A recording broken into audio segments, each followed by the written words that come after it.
For tech ops, we like to say that they're the Scotties down in engineering when the Starship Enterprise Mark is up there in the bridge trying to maneuver things. Yeah, that's great. Because you always obviously you hear about air traffic control a lot, and that's what people probably visualize when they think of FAA. But this massive infrastructure, somebody has to help maintain that, inspect it, all that kind of stuff. So I think you guys are the quiet heroes, but you certainly should probably get a little bit more credit. Today's conversation is with Dave Spero, president of PASS, a union representing over 11,000 FAA and DoD safety professionals.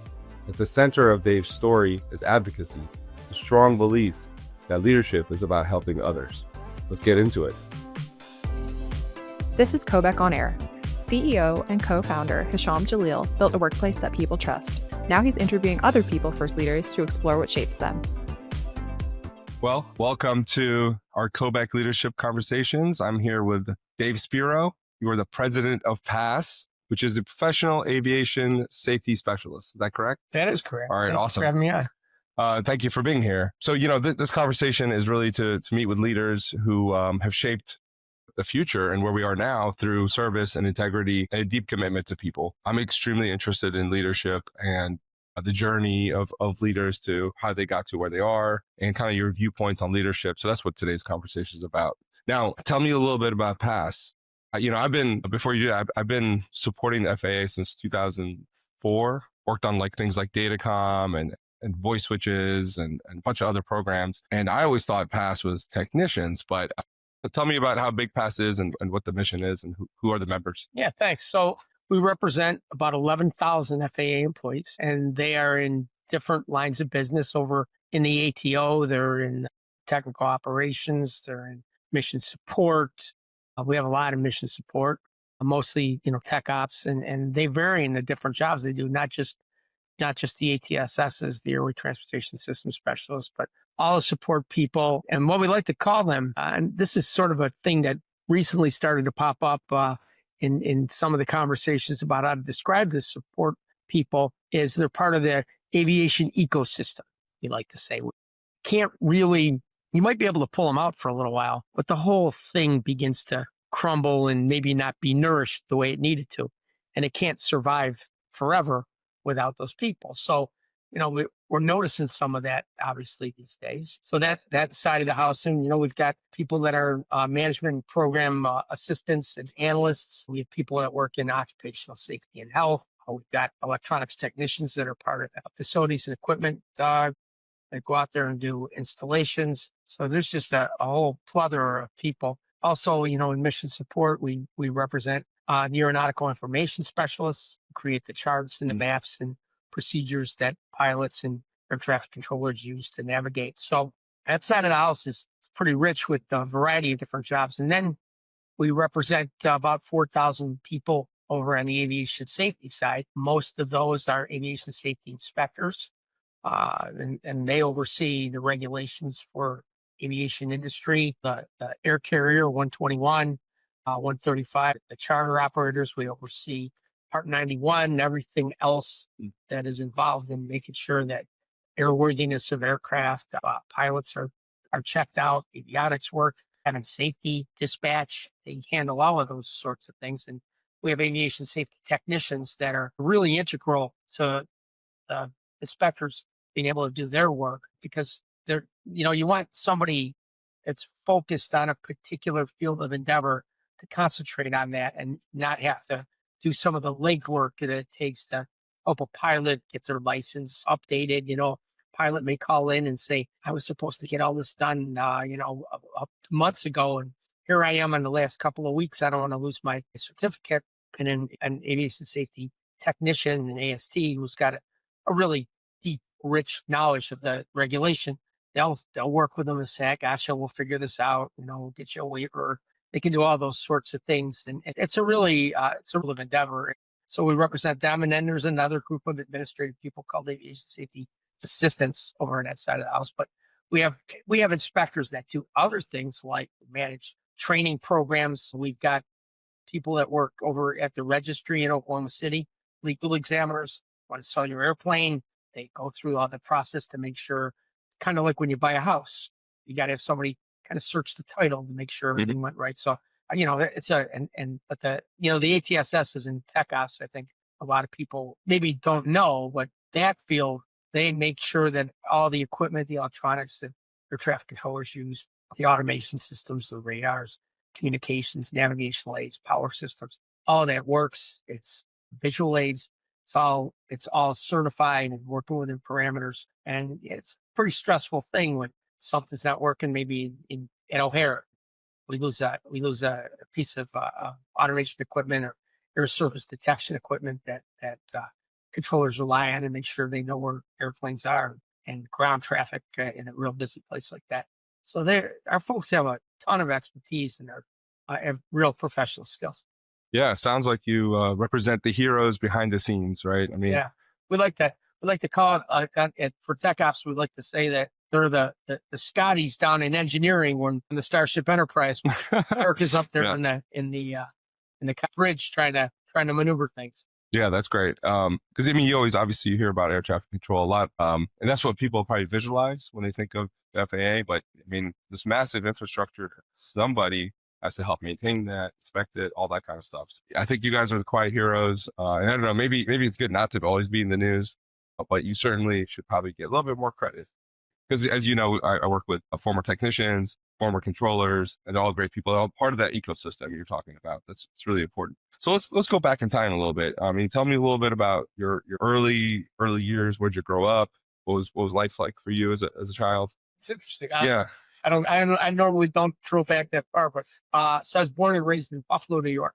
Are you a Bills fan? Died in the wall. You can't go out there and not be a Bills fan and a Sabres fan. And one of these days they're going to make the playoffs. We're going to be happy again. But yeah, that goes with the territory. I grew up. My grandfather, he was an iron worker, local number 6 in Buffalo, New York, and I remember him coming home every day just covered in soot. And, the weather would be like 10 below outside, and he'd be working up on a steel structure, putting something. These are the days before OSHA, by the way, right? And he always seemed to be getting hurt or on strike and something happening. And the union really took great care of him, and it kind of set a foundation for me about how labor unions are really important in people's lives. And he was a World War II veteran, and he came back and became an iron worker, and he just was, a really powerful individual when it came to his labor union as well. I remember a little story. We were going, back in the day. I mean, I'm older than I look. Let me just say this. Back in the 60s, I was a little kid, and we're going out to get some milk. And we didn't have these big supermarkets like we do now, and we went out to this like little neighborhood local store, and there was a picket line going on in front of it. And he turned around, he said, "We're not going in there." I'm like, Grandpa, I got a milk, my cereal. What are we doing? And I remember him telling me, you never cross the picket line. The person's putting their whole livelihood on the line, And I always remembered that over the years. It was one of those things that kind of burns in your head. You're like, I better not do that, As I got older, I lived in the city of Buffalo, and I went to work for a supermarket chain there. And I spent several years working there, learning different trades within the store. Got all kinds of different departments and things. And I always wanted to learn a little bit more about it. And I had a lot of friends that worked there in management. And I worked my way into some management roles there. And one day I looked at myself and I'm like, this is not what I want to do for the rest of my life. And I started looking at different things, and I checked into the military. I said, let me see what this looks like. My Uncle Mike, who just recently passed away, he was a Vietnam veteran.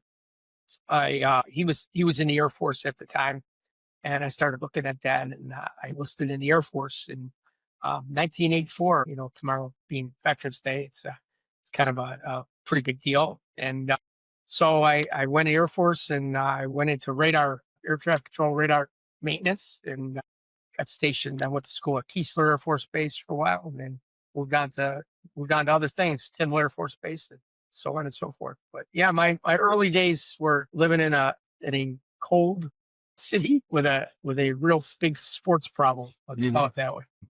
Well, thank you for your service. Jeff Planty, one of your friends, also one of my friends, a great person. You mentioned you served as a Red Rope. Can you tell me about? I'm not familiar with that. What does that mean? That's interesting. So, yeah, This is part of the Air Force, right? this is when I was Okay. in the Air Force. So this is in tech school, and in tech school they've got they set up the squadrons based on what shift you're going to school. So we would march to school either 6 in the morning or at noon or at 6 in the evening, and you got 6 hours, 6 hour days in class learning either basic electronics or whatever radar or whatever field you went into. And so they would separate those out into shifts and squadrons and flights and shifts and all that. So, for example, they've got green, yellow, and red ropes. So the green rope is in charge of their one little bay on a floor. So there might be three bays in a floor, and you got like 10 or 12 guys that are in that bay. They all share a room in the dormitory, and then there'll be three of those. So that person will be a green rope. That person that is in charge of that. You've got to make sure that everybody's doing their details, that everybody shows up, and you march them to school every day because you got to march to school every single day. And sometimes you got to go through some of the traditional parades and things that you do in the military while you're in school. And then, by the way, I'll preface this: in my school in Keesler, my tech school was 8 months long. I figured I had to do something, so but 16 of us, and I decided I would volunteer for leadership school. And so they made me a green rope, and I would march my group of folks in my bay to school. And then eventually became a yellow rope. I was in charge of all of the bays on that floor. And then at some particular point, I got promoted to be a red rope, which I was in. So my job, my leadership role was to be in charge of everyone that was on that shift in that section of the dormitory. So it was a lot of responsibility, but I had to interface with the student training advisors and try to keep people out of trouble, keep them. Sometimes you can't protect people from themselves, but you got the ability to kind of influence people, and that did have some impact on me, being able to speak for people, even in situations where you're talking about the military worlds. People listen, and you try to explain various uh, maybe transgressions people might have had along the way. But I would have to march them to school, and I always want to be on the side of all of the people in my squadron. Yeah, it was a good learning experience for me. It sounds like, well, you said you volunteered, right? Mhm. So is that your first kind? I mean, you said you were maybe a manager, had some management stuff in the grocery store, but would you say this is like your first foray at leadership? I would say in a formal way, yeah. But I think that it wasn't something that I aspired to do. Mm. Felt like I probably should do this. I had ideas. I had ways I wanted to walk through various things. I'm happy to follow someone that is a good leader and is got good ideas and has all the emotional intelligence aspects that one needs to have. But when they don't, it sort of frustrates me, and I think I can do better in that world. I will kind of step up and say I want to do that. Okay. Okay. What are some lessons that you learned from your Air Force time in terms of leadership? Because I would imagine that's obviously some things transition and apply now, but it's a different sort of structure or framework where in theory your life is on the line, right? I mean, maybe not that particular day every day, right? But really that's what you're training for. And you probably had how old were you at that time? I was 24 years old. Yeah, so I mean, a lot of people your age, right? Harder to probably get them in line and stuff. So I mean, are there some things you learned there that you're applying? You applied it as you move forward. Probably, I think it's hard to say because I think your experiences in life become like an aggregate of what you bring to the table. Like I don't often my staff will tell you if you ever talk to any of them, we'll talk about various things, pretty complicated things, and I'll bring up a supermarket story, and I'll say, let me kind of back up and tell you a little bit about this. And they'll start rolling their eyes with dollars, supermarkets again. But there's so many little things that you learn along the way, and they make an impression on you, and you remember it. You say, all right, I don't want to have to do that again.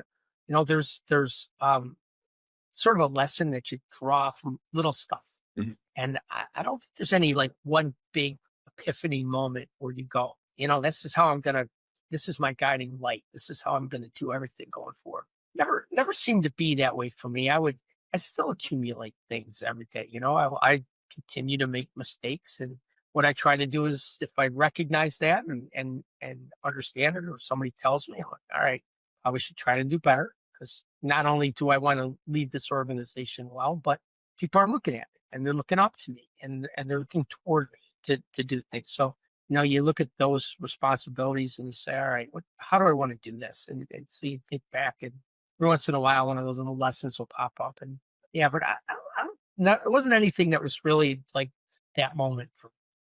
Yeah, but it sounded like it was part of your I guess, constant learning for leadership, right? And I agree, it's a path that there's no end to that book or what have you. So how long were you in the military, and then you went straight to the FAA?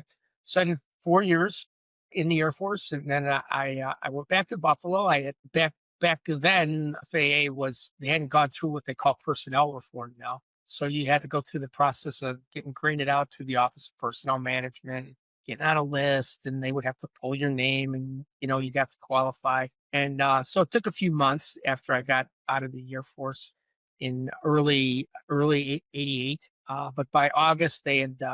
In the meantime, I was working for a cable TV company there in the Buffalo area. They had asked me to. I don't know if you still. A lot of people don't remember this, but used to have those cable TV boxes that was fit on. Yeah. And I went in there, and I interviewed for the job, electronics technician, and I didn't really know what it is they wanted to do. And they said, look, we've got these cable TV boxes, and we send them out, and they're charging us a fortune to fix them. So we'd like to set up a program here to fix these boxes. And I said, that sounds like a pretty good idea, and take a look at what you got. And they walked me into a room. It was about a 12 by 15 room. And it was stacked from the floor up about 4 feet high of these boxes, And I'm like, well, I got some job security here for a little while. I did that for a few months. I got the program off the ground. And once I got it rolling, FAA reached out to me. And it was bittersweet. I mean, I wanted to work for the FAA. I wanted to keep working on radar and doing the work I was doing in the Air Force. And it was a nice company. They were really good to me. But I told them, this is an opportunity I can't pass up, So Yeah, absolutely. All right, then you started as a technician.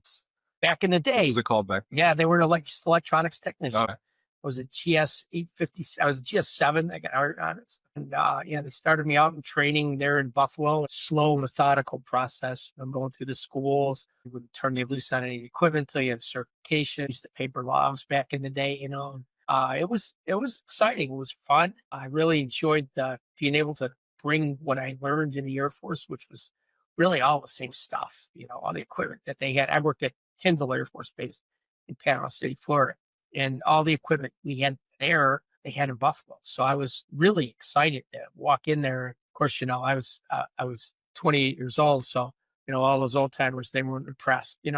Oh, like, all right, I'll just take my time here. Had a lot more exuberant, had a lot more energy, and it was pull the reins and say, slow down, you're not ready for this yet. And it was a good start, really, because there was a lot of good mentoring there. And, still some of those guys I still stay in touch with, some of them that are still around, some of them passed away, but I still stay in touch with some of those folks. And it was a great experience starting there in Buffalo. And I was there till about 1996. And then I transferred out to Tulsa, Oklahoma. Okay. That was all different, a lot of culture change, But, Oh, yeah. And then, all right, so how many years did you do that? Then at some point you switched over to, I guess, when did PASS start? 1977? yeah, so So it's 77. So I joined the union. I was a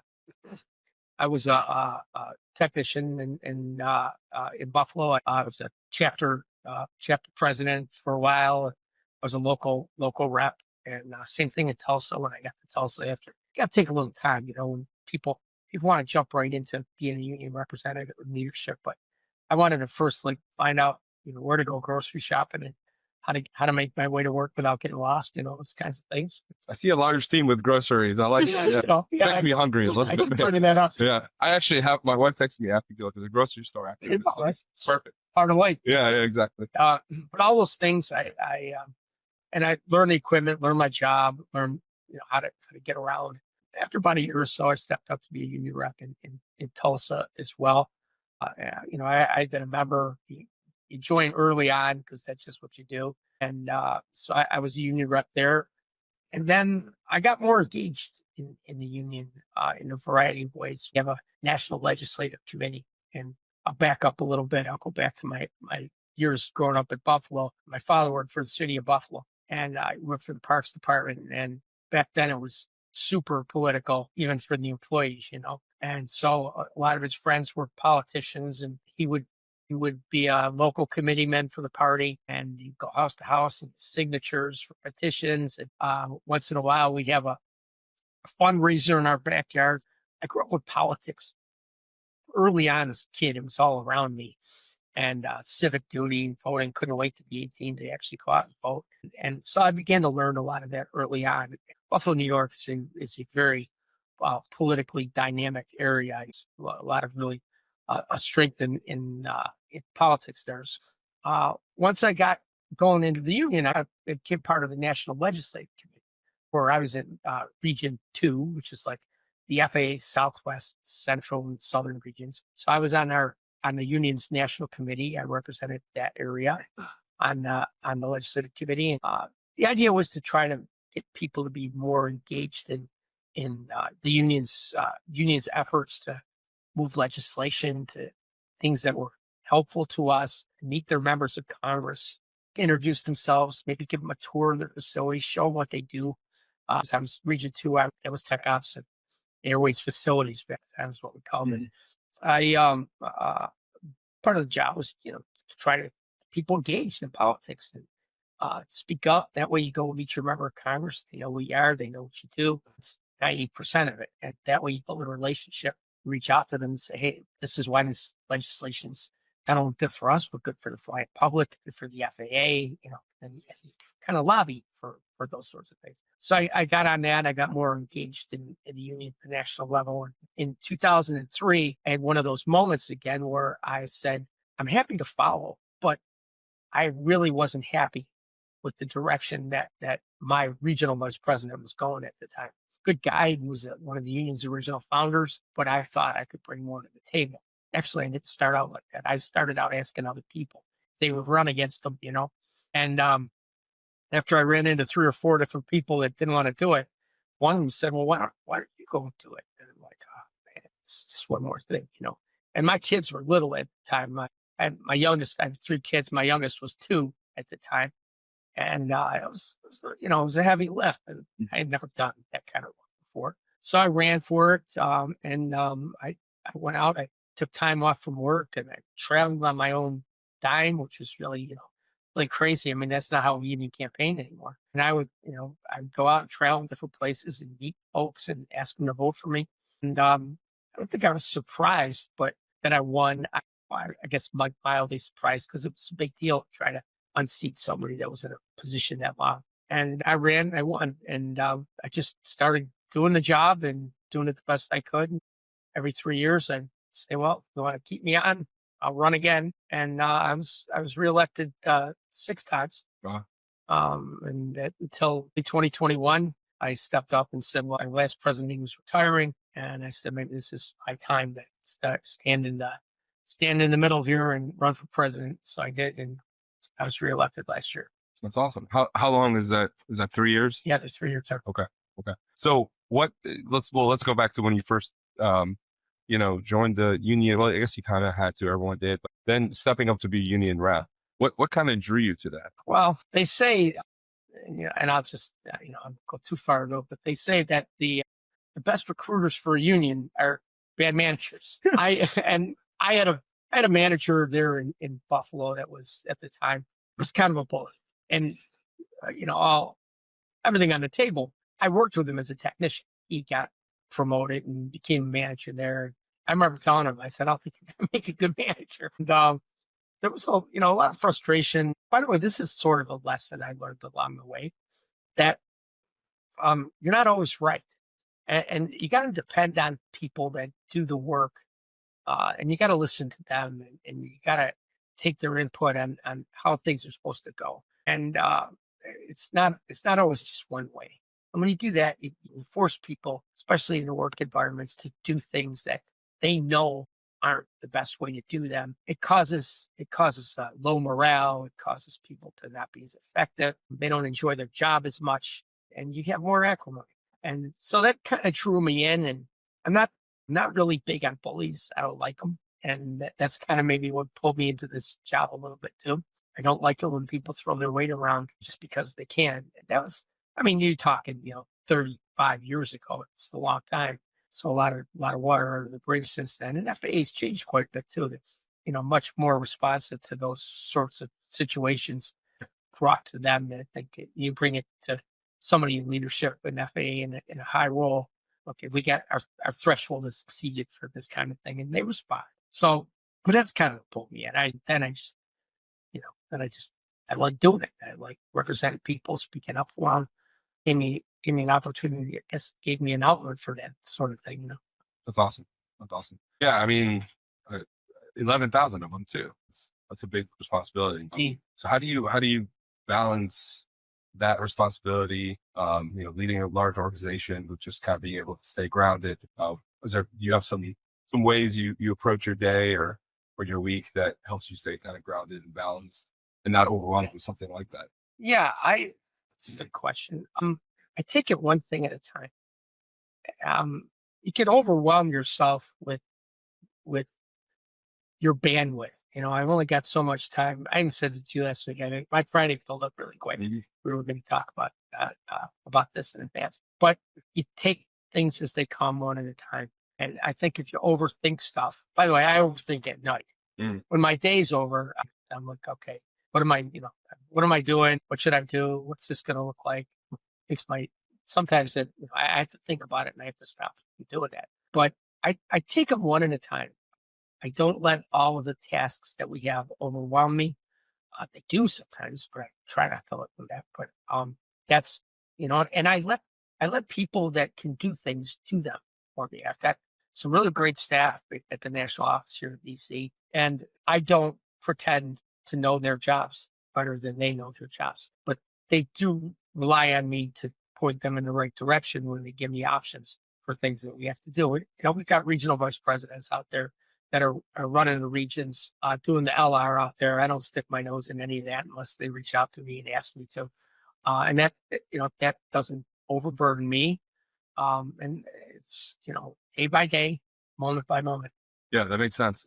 Now, what are some things you've done from like a culture perspective that you feel like you've driven? And again, not, don't have to get personal with anybody or anything, but just you as how your leadership style is. I mean, I would imagine a big organization, organization represents a lot of people. It's old, right? It's from the 70s. And I'm sure in that kind of scenario, you get a lot of the same sort of culture. And is this something that you try to bring your own sort of flavor to things? I try. I think you can, and I will say this, when I came into this job in 2021, I think I thought I knew more than I did.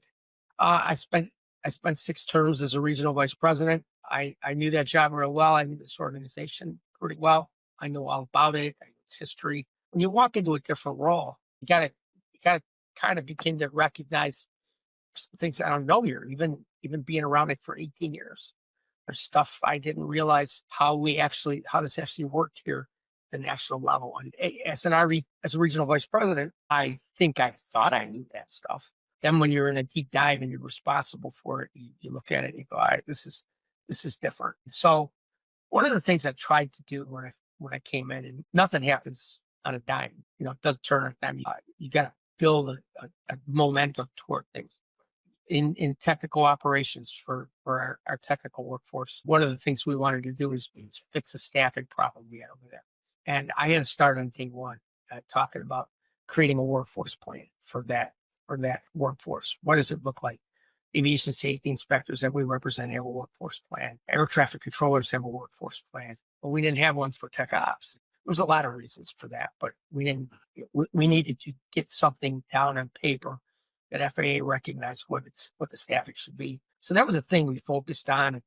We had a push, and I had tons of help from a lot of people to work toward it. And now, once we get through the shutdown, FAA does have a plan to hire a large number of ATSSs around the country, start to make that staffing culture, that staffing problem better from a cultural perspective, and fix some things that make it difficult to staff.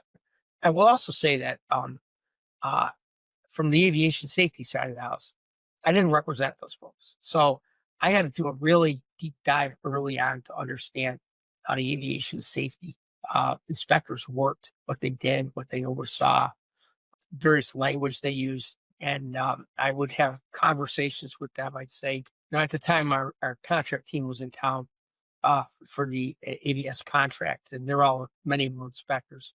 And I would walk in with an airworthiness directive that would come out, and I'd say, "All right, guys, explain this to me. Teach me how this works. What do I need to know out of this?"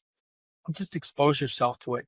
A lot of great people out there in the ABS world that I would talk to on a regular basis help me out, walk me through how things would work, and we would have like a deep dive conversation about maybe a particular engine on an aircraft that explains to me, and they would. Not that I have to know all those things, but I want to get a sense of the work that the people that we represent do, and that was probably my biggest shortcoming, where I really didn't know that work very well because I wasn't a mechanic, I wasn't a pilot, I didn't know all those things in the Air Force tech ops side of the house, the electronic side, so ground based. So that was new for me, but it was enjoyable. You step in, you learn, and I'm still learning, And I tell these folks all the time, I'm never going to be an inspector. That's not, especially now at this point in my life, I'm not going to pursue that avenue. But it is important, I think, to get a sense of what people do. That helps. Yeah. I thought I heard you say that when you got your supermarket job too, that you tried to learn kind of what's going on across different things. And that's probably a lesson that maybe you didn't know that sounds like one of your leadership styles is learning and understanding before acting. Some places come to mind like Disney. I think they make all the new executives wear the costumes and then go out into the parks, I think for like at least a few days. So just to experience that. I don't know what other things they make them do. So it's kind of a good point. I have this thing I say every once in a while. Don't ask anybody to do something that you wouldn't do yourself. And I remember that often, and that was my supermarket thing. I'm like, all right, teach me how to bag lettuce. Okay, well, that was as hard as I thought it was going to be. I need to know how to clean the meat room. How many rolls do we bake on a given day? And so how do I order? How much of this stuff do I order? What does an inventory look like? You learn along the way, and it accumulates. Absolutely. It's like that show, Undercover Boss. Yeah. You should see that. Yeah, right. Listen, we're going to dye your hair, put a mustache on you. We're going to send you into the technicians. No, but I think that's really important. And I think that's probably maybe a lesson for people is to, sometimes, like you said, you went from regional VP and you thought you knew everything, but you sometimes don't until you get to that particular position. And I think sometimes people don't recognize that. Maybe self-awareness is one of your superpowers as a leader. I think that's one of the hardest ones I've noticed with leaders, to have self-awareness and situational awareness. It sounds like you have a pretty strong sense of who you are, your weaknesses and strengths, because everybody has both, right? And then being able to identify and own up to those. And I think some people would say that, and just like anything else, I mean, there are people that I gel with, I work with well. There's others that I don't sometimes, but even internally within our own organization, but at the end of the day, we're always trying to go in the same direction, do the same sorts of things. So my self-awareness, I think, occasionally takes time in environments where I don't think I need to apply it. And I think when I'm in a group of people that should all be on my side, maybe I'm not as self-aware as I need to be. And I forget occasionally that as a president of this organization, I always need to be self-aware, right? So I've been picking up on that a little bit more and trying to remember I should say less and listen more. Yeah, listening. We talk a lot. Jen would agree. She's already nodding.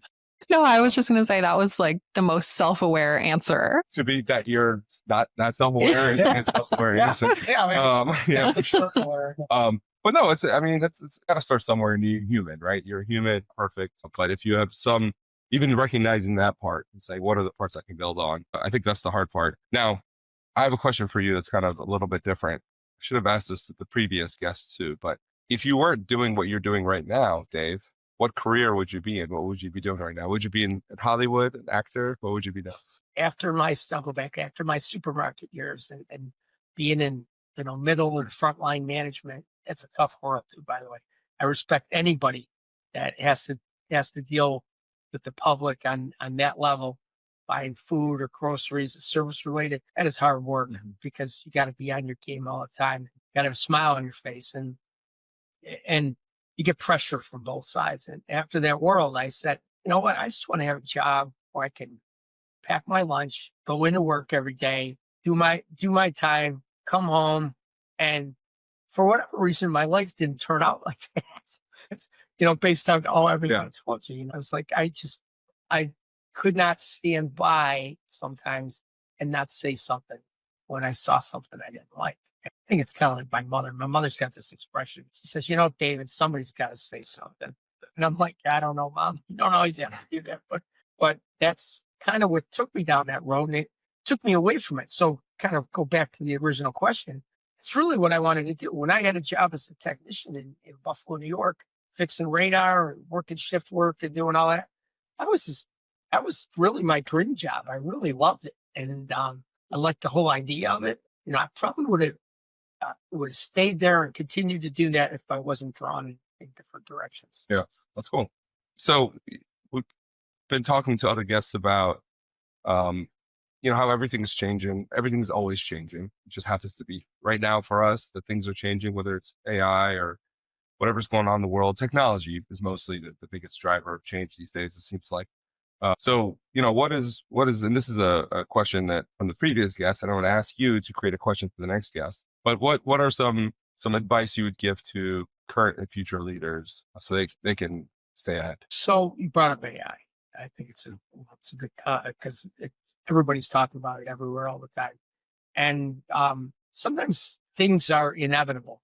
It's pretty clear that the momentum that AI has, unless at some point, we discover something that's, I don't know, it's like Terminator or something, but unless we discover something that is flawed in a way that's fatally flawed where we can't utilize it anymore, I see this as a growing trend. So I think it's incumbent upon even the labor movement to look at ways that we can embrace that for our members. How can we utilize AI in a way that our membership gives them good paying, secure jobs moving forward, and they can contribute to, in our world, to the aviation, and air traffic control. What concepts can we do to help us be a part of that? And I think a lot of people look at it and go, it's going to take away our jobs. It's not. It may change the work we do. I think we have to get out in front of it early. Got to be able to recognize sometimes that change isn't always bad. And sometimes change could be beneficial to you. Just traditionally, especially in labor, we look at changes sometimes as being difficult to embrace because nobody likes change. And our membership doesn't like change. And let's be frank here. When you're in an elected union position, members want you to push back on things and say, well, this isn't what we want. All right, I understand that, but let's have a conversation about it. What can we do to make this benefit you going forward? If you're a new ATSS in the FAA and you've got another 30 years to go, I got to look out for you somehow. I got to find a way to help you move into that direction where AI can be helpful to you in your career, and you can send your kids to college and buy a house and retire someday from the FAA. That's really what it's all about. But it is difficult to have a conversation with somebody that believes that something's coming for their job. And I get that. People want to feel safe. It's important. Yeah, I mean, that sounds like a tough sort of leadership position to be in, right? Because you're kind of trying to protect what exists, but part of protecting what exists is leaning into some change sometimes, or solely into certain change.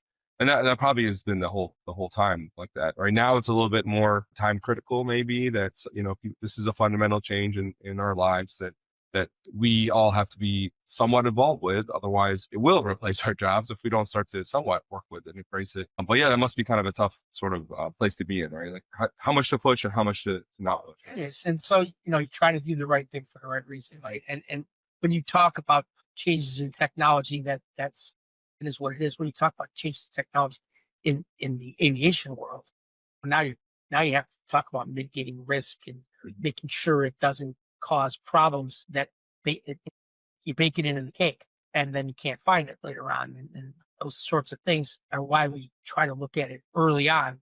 And that's why I think if we're engaged in some of these changes that are moving forward, we can be not only integral to creating job security for our members and kind of making them the subject matter experts and a part of it all going forward, but it also is a great benefit to the national aerospace system and the United States air traffic control system by being involved in that and making sure that risk is ferreted out.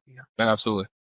By the way, you don't have your own conference, do you? Yeah, we have we have an internal national convention Oh. that we have every 2 years. No, we don't like communication. Like CFS or ACCA or yeah, or and global, whatever. I was at CFS this year. Yeah, I met you there real quick. Yeah. And I talked to Nick, and we are transforming a little bit internally, recognizing that some of these changes we need to be more engaged in. So just recently at our last convention, we took our National Safety Committee, and a lot of stuff is constitutional in nature, and driven by resolutions of our convention, which are delegates that are elected from around the country. And we decided we're going to push our National Safety Committee more in the direction of mass safety and being involved in from every aspect of it. So it's a long road. It's one of those culture changes that we have to be a part of. But I do think we're involved in other organizations. Go to AAA every year in ACCA, and I meet a lot of folks. We go to the Right Dinner and meet a lot of people in that organization as well. So it's good to have those relationships in the aviation community here in DC and around the country. But we got to do a deeper dive in that, in my opinion, too. Yeah, just create one. I'll go to it. It'll be fun. I'll bring Dave, Jeff with me as well. That'll be fun. No, but yeah, I mean, it's again, I think that, sometimes people don't think about past because of you're not on the news as much. And again, that could be a good or bad thing, but a very critical part of the ecosystem for aviation. Let me ask you, Dave, what people have different answers to this question. I'd like to know your response. So some people talk about money, positions, number of people they manage, or something like that. But what is your definition of success? Well, I mean, depends on what we're talking about: personal success or organizational success. I mean, Personal is, I think, being good at what you do and enjoying it. Back when I was a kid in high school, I took a class called Careers, and it sounds kind of like dry and boring, but it was a metal shop class, and the teacher was a metal shop teacher, and he had us build all these different things, and used to lathe and sanded some wood and made little various ashtrays and poured lead and did all that stuff. But the concept was to just be successful at what you did. We would take an assessment as to what your skills were and what you would drive to be like in life. What would be an occupation that maybe you would eventually venture out to. But all of it in that class, he focused it. This is like my sophomore year in high school, right? But he focused it on liking what you do. And I think I am a believer that the better you are at something, the more you enjoy something, you're gonna do it better. You're gonna have a path of least resistance. And if you struggle every day to do something and it's just killing you, you might not be in the right line of work. And not that things aren't stressful, not that you're not going to have stresses in a job. I mean, that's just the way things are. But if you're good at it, you can focus on it, even if you're working hard. That's not what I mean. I mean, if you just can't, like at the end of the day, you got a migraine and every day you dread getting up to work. That's not personal success. I like doing this. I'm not going to do it forever. Time comes when you got to hand this off to the next generation of people. I look at it. I'm going to do the best I can where I am with what I got, and if that's good enough, then I'll plug along. But I think that's it. Really, just being able to say you like something and recognize if you're not good at it. Then I guess that's that self-awareness thing, right? If you're not good at it, maybe you should step away. But I'm lucky because in the job I have, and I had, and the leadership role I'm in for a union, I get an affirmation every 3 years, or I don't. Now, so far I haven't, but I haven't gotten that where people say, all right, it's time to get out, Right, right. But I think it's good to be able to do that on your own terms and just focus on, for me, focus on the organization, try to make it as good as I can, leave it better than I found it. That's awesome.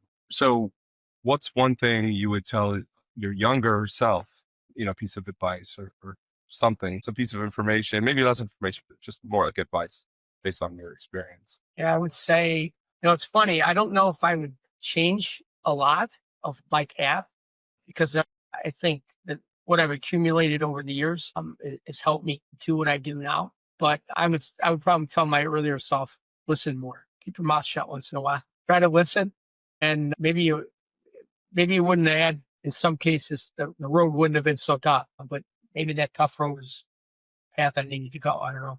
Yeah, that's very insightful. I think I wonder if AI and these essential. I mean, it's a good thing. It's gonna probably help solve cancer and all kinds of stuff, right? But there's definitely some downsides.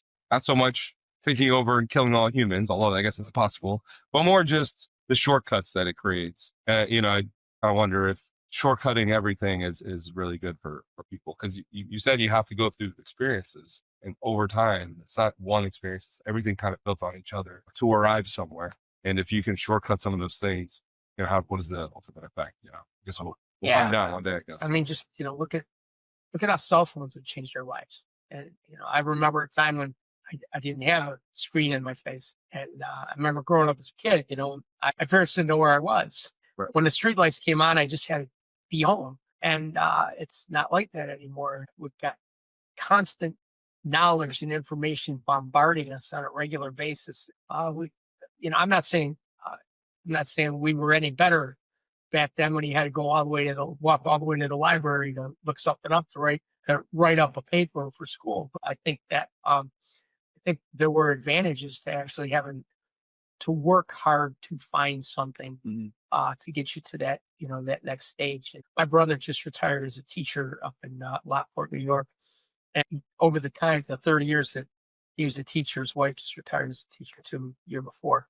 And he says nothing like it was when I started. Now it's constant chat GPT papers. And he was an English teacher, Yeah. and he's, and you got to be able to look out for that sort of stuff. It's frustrating because, even the best of the best seem to be drawn toward those easier paths.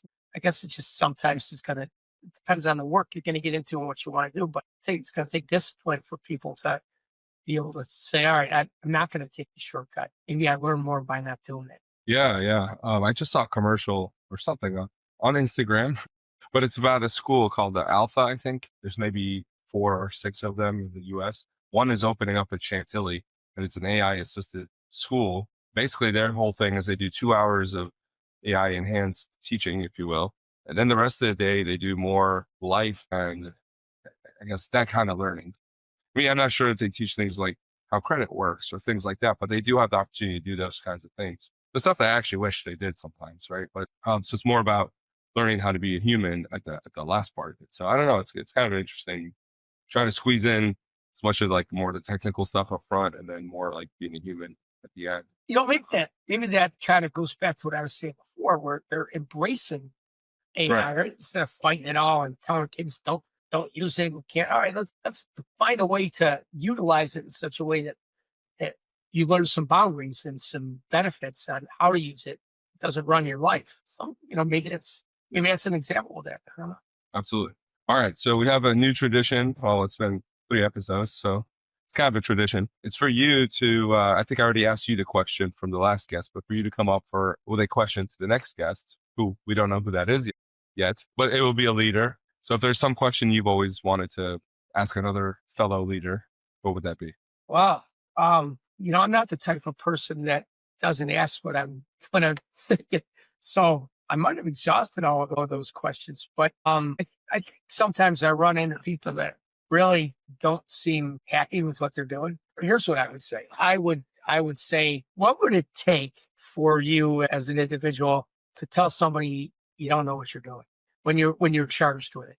So this is a thing that I've accumulated responsibility, that the accretion of duties, and I got to look around. Everybody thinks I know what I'm doing, and I don't. So, if everybody's got something like that, by the way, and you fake it until you make it kind of thing. What would it take? What would it take to actually not fake it till you make it? You have an example of something that that you wish you didn't have to fake. I don't know. Maybe you That's might a good not. one. You might not want to share that. Yeah, but no, that's a good one. I think that the higher you go in terms of position with all that title, you have less opportunity. Well, it feels like you have less opportunity to say, I don't know, especially if it's something you're like, I should have asked that 3 years ago in a different position. And I'm sure some, people have that. Everybody probably has something like that. Man, I'm just sitting around this one piece. I don't know anything about it. They always ask me about it. So that's pretty cool. I like that. Well, I appreciate your time, Dave. It's been a pleasure hearing your story, your commitment to your members and your organization, and being the voice for people that need it. It's really cool. So I appreciate your time, and hopefully we'll talk again soon. Thank you. I enjoyed this a lot. I appreciate a chance to do it. Thank you. I appreciate it.